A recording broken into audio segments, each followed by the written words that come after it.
every person in that chain.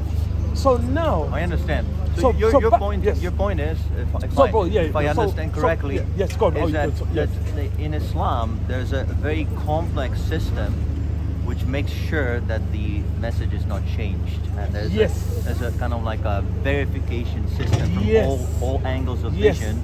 Yes. So it's not just left to, but I just believe. It's not left to that. I understand. So, it's very nice. And if I may just say, of course. We have a very similar system, which you might find interesting. We call it the parampara.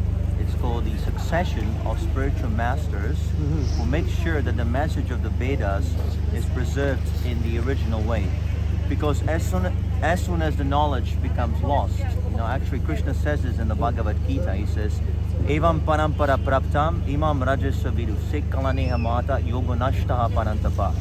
As soon as the word nashta is similar to the English word nasty. Okay. As soon as the knowledge becomes nasty, if someone introduces a material concept, then the whole knowledge becomes polluted. It's just like you have a drop of poison, you can drink the nectar. If there's a drop of poison, you can't taste it anymore.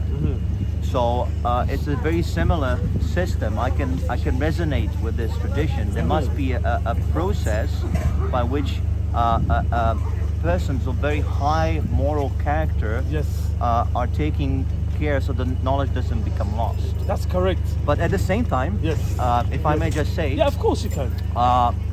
If we want to discuss, we have to discuss the knowledge itself.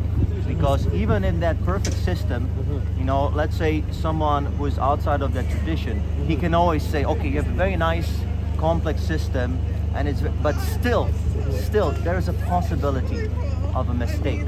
Even in that perfect system, there's a possibility of a mistake. See, this is a good discussion. Anyway, that's a good point because that's not my main point. Yes, of course. In order to deal with this, us as theists, we should deal with the knowledge itself, like the knowledge of Quran. Like you said very nicely, that nothing can be created out of nothing.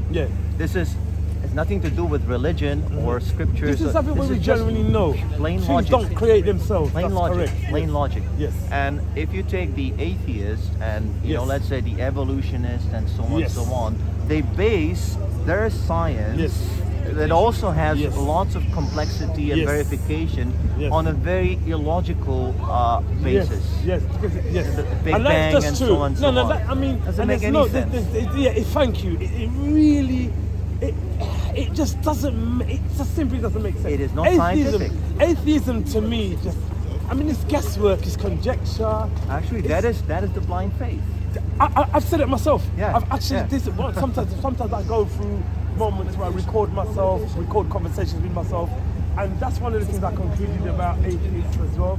It's a blind faith. It's blind because you can't prove it by any no. It's a lot of it is just guesswork. Yes. A lot of it is just guesswork.